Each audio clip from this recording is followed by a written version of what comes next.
तो मैम पवन सिंह आपको फोन में कुछ दिखा रहे थे, मैम उस फोन में पवन सिंह आपको क्या दिखा रहे थे? वो सब चीज़ें, जितने ऑडियोज थे, वो सारी चीज़ें, इतिहास पुराने इतिहास खंगाल के पूरी चीज़ें दिखा रहे थे कि बस एक ही नाराज़गी रही है, रिकॉर्डिंग वाली चक्कर से पवन बहुत नाराज़ रहे। पवन सिंह ये कहना चाहते हैं क्या कि ज्योति सिंह उनकी पर्सनली रिकॉर्डिंग्स करती थी? हाँ, तो जितना समय बेटा रिकॉर्डिंग में लगाए थे उतना समय घर बसाने में लगा लिए रहते तो आज घर बसा रहता। पवन सिंह ने क्या क्या बातें आपके सामने रखी ज्योति सिंह के बारे में? उनके इतिहास में क्या क्या हुआ है वो सारी बातों को उन्होंने रखा। तो पवन सिंह भी बहुत खुश हो गए होंगे कि चलिए हमारी पत्नी ज्योति आ रही है। आज सामना सामने बैठ के निपटिए लेम। अच्छा, पवन सिंह बोले? नहीं, हाँ, पवन मेरी बात सुन रहे थे, लेकिन ज्योति मेरी बात नहीं सुन रही थी। क्या पवन सिंह की आंखें नम हुई, मतलब बात करते हुए? 2-3 बार नम हुई आंखें। पावर स्टार पवन सिंह ने खोल दिए हैं बड़े बड़े राज। जी हाँ, आपने बिल्कुल सही सुना। वही पावर स्टार जिनका तलाक प्रकरण अभी तक आरा कोर्ट में चल रहा था और सेटलमेंट के लिए उनकी पत्नी ज्योति सिंह ने जितने भी करोड़ रुपए की मांग की थी, हम इसकी पुष्टि नहीं करते हैं कि 1 करोड़ या 3 करोड़, ये मामला अभी तक चल ही रहा था कि वीणा मानवी मैम पहुंचती हैं पवन सिंह के पास और पवन सिंह खोल देते हैं ज्योति सिंह के बड़े बड़े राज।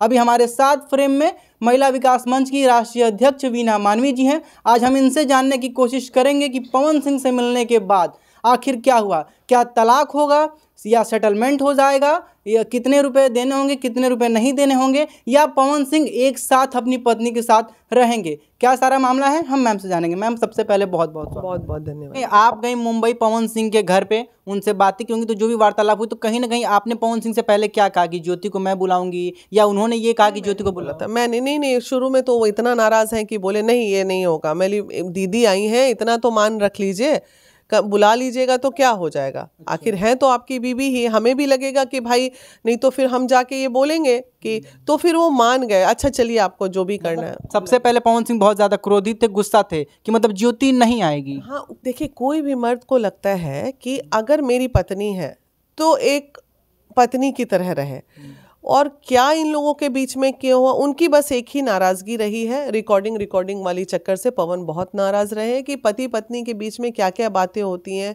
घर में क्या क्या बातें होती हैं, इन चीज़ों की रिकॉर्डिंग से एक पत्नी को नहीं रखना चाहिए। इस बात का दुख है उनको। ये अच्छी आपने कहा रिकॉर्डिंग की बात, तो मतलब क्या पवन सिंह ये कहना चाहते हैं क्या कि ज्योति सिंह उनकी पर्सनली रिकॉर्डिंग्स करती थी? हाँ, और ज्योति का ये कहना है कि अगर आज मैं रिकॉर्डिंग नहीं की होती तो कोई मेरा बात भी नहीं मानता। तो जितना समय बेटा रिकॉर्डिंग में लगाए थे उतना समय घर बसाने में लगा लिए रहते तो आज घर बसा रहता। तो ऐसा शुरू से ही तुम्हारे दिमाग में ऐसी बातें क्यों थी कि हमें रिकॉर्डिंग बनाना है, हमें प्रूफ रखना है? ऐसा क्या हुआ, पता नहीं, क्या निजी जीवन है दोनों का, क्या बोला जा सकता है। अब तो भगवान ही मालिक है इस रिश्ते का। जो पवन सिंह रात के 1 बजे से और सुबह के 5 बजे तक जो आप लोगों के बीच वार्तालाप हुई, जो भी कन्वर्सेशन हुई, उसमें पवन सिंह ने क्या क्या बातें आपके सामने रखी ज्योति सिंह के बारे में? देखिए, वो बहुत ही निजी रहा। वो अपने नॉट ओनली ज्योति सिंह के बारे में, शुरू से जब पवन का करियर स्टार्ट हुआ था, अच्छा, तब से लेके अभी तक उनके इतिहास में क्या क्या हुआ है वो सारी बातों को उन्होंने रखा। मतलब तो यही होता ना, बीच में से अगर जान जाएंगे तो कुछ समझ नहीं पाएंगे, इसलिए उन्होंने खुद ही शुरू से लेके अभी तक का सारा चैप्टर बताया। एक बहुत दुखद चैप्टर जो जिसमें हम बहुत आक्रोश दिखा रहे थे नीलम सिंह के बारे में, उसके लिए मतलब उन्हें आज भी अफसोस है कि वो ऐसा, उनके रहते हुए ऐसा हादसा हो गया, और जिसके लिए वो दुखी भी हैं। इसमें आदमी दूर से देखता है तो समझ नहीं पाता ना चीजें। मतलब आप मुंबई में थी पवन सिंह के पास, हाँ, और आपने ज्योति सिंह को कॉल किया कि तुम आ जाओ और बैठ के बात करते हैं, हाँ, तो ज्योति सिंह ने क्या कहा? तो हाँ मैं आ रही हूँ। तो फिर इधर से दीपक जी ने पूछा क्या मैं टिकट भेज दूँ, आ जाइए आप। अच्छा। हाँ, तो बोली नहीं है, मैं अपने पैसे से आऊँगी। तो ठीक है भाई, अपने पैसे से आओ, किसी के पैसे से आओ, लेकिन तुम आ जाओ और मौका मिला तो बैठ जाओ, जो कि तुमको मौका नहीं मिल रहा था। तो फिर थोड़ी देर बाद फ़ोन आता है कि मैं बबीता जी के साथ आऊँगी। फिर बबीता का भी फ़ोन आता है। ज्योति सिंह फ़ोन करती, मतलब एक बार तो वो मान जाती है कि मैं आ रही हूँ, उस टाइम बबीता मिश्रा कोई बात नहीं होती, हाँ, है, नहीं। लेकिन सेकंड टाइम क्या बात होती है कि मैं बबीता जी के साथ आऊँगी क्योंकि मुझे उनको लेके आना है, वो केस देख रही हैं। फिर थोड़ा सा केस देखने का मतलब मैम क्या, मतलब ना वो वकील यार, इतना हमको नहीं पढ़ना इन सब पचड़ों में। फिर भी उन लोगों ने एग्री कर लिया कि ठीक है बबीता को लेके आना है तो बबीता को ही लेके आओ। पवन सिंह मान गए? हाँ मान गए। दीपक जी से थोड़ी देर पहले बबीता हम सब लोग बात किए थे, तो उसमें था कि 28 तारीख को जो है वो पटना में आ रहे हैं, पटना में ही मुलाकात होगी। लेकिन वो नहीं चाह रहे थे कि पटना में मैं ये सब चीज़ें करूं। वो अपने काम से आ रहे हैं, काम से जाएंगे, वहाँ घर है यार, घर में आके बात करो, घर का बात सड़क पे क्या करोगी। तो इसलिए वो भी एग्री कर गए। फिर ये लोग किसी कारणवश आए नहीं, मेरी टिकट कैंसिल हो गई, मैं फिर 14 को आई, फिर मेरी वो भी फ्लाइट कैंसिल हो गई, फिर परेशानी हमारी। ठीक है, अब कोर्ट का मामला है तो कोर्ट में ही निर्णय। हम देखिए, कोर्ट में अगर जाने पे क्या होगा, सबसे बड़ा नुकसान अगर कोर्ट के मामले में होगा तो ज्योति का होगा।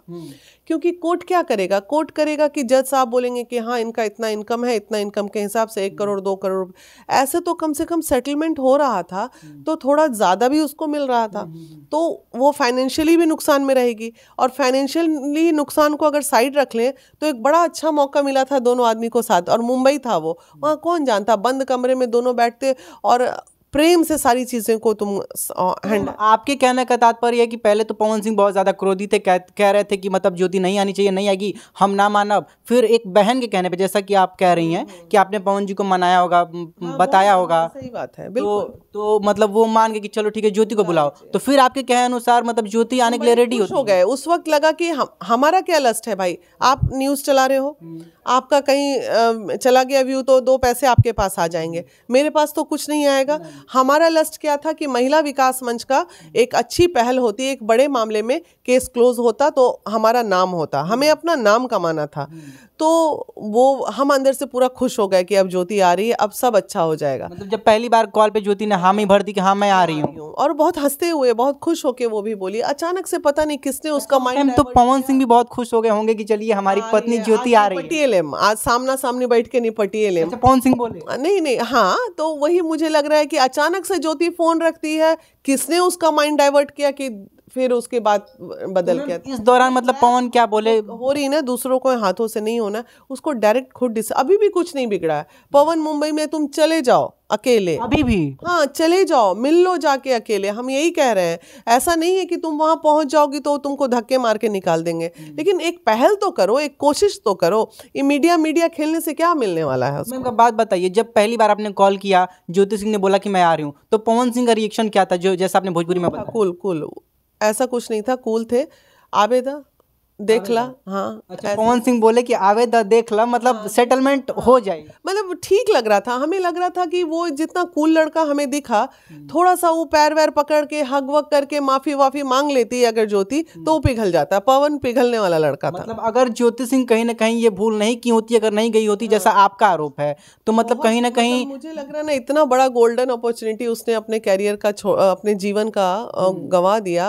और ठीक है, पापा बीमार थे, नहीं आ सके, तो पापा को भी उस वक्त चाहिए था कि किसी को पास में रख के, ना बुला रहा है तो जाओ। तो वहां पवन मेरी बात सुन रहे थे, लेकिन ज्योति मेरी बात नहीं सुन रही थी। पवन सिंह पावर स्टार होके आपकी बात सुन रहे थे, लेकिन ज्योति सिंह एक महिला होकर एक महिला की बात नहीं सुनी, ऐसा आप कहना चाहती हैं? मुझसे ये कह देती कि दीदी 1 दिन रुक जाइए और मैं आ रही हूँ, या 2 दिन और रुकिए मैं आ रही हूँ। उसने फिर कुछ बात, एक तो जब चाहो वो अपने मुताबिक फोन उठाती है, वो फोन नहीं उठाती है। अच्छा, हाँ, उसके बाद फिर उससे बात करने के लिए तीसरे का सहारा लेना पड़ता है। तो पावर स्टार से भी ज्यादा अपने आप को, आप बहुत बड़ा आरोप लगा रही है एक महिला होकर एक महिला पे कि मतलब वो फोन नहीं उठाती हैं, और उनसे बात करने के लिए तीसरा भी, मतलब हाँ, सहारा लेना पड़ता है हमको, हमेशा तीसरे का सहारा लो तभी फोन पे बात होती। शुरू में 1-2 कॉल उसने किया था, लेकिन जब से कुछ लोग वहां चले गए हैं, उसके बाद वो हमसे बात, मतलब पता नहीं क्या हमारे अगेंस्ट में जहर भर दिया उसके दिमाग में या क्या कर दिया, लेकिन वो पछताएगी तो वही, मेरा क्या लोगे भैया, मेरा तो कुछ नहीं लोगे। पवन सिंह और आप बिल्कुल ऐसे हूबहू ऐसे बैठे हुए थे,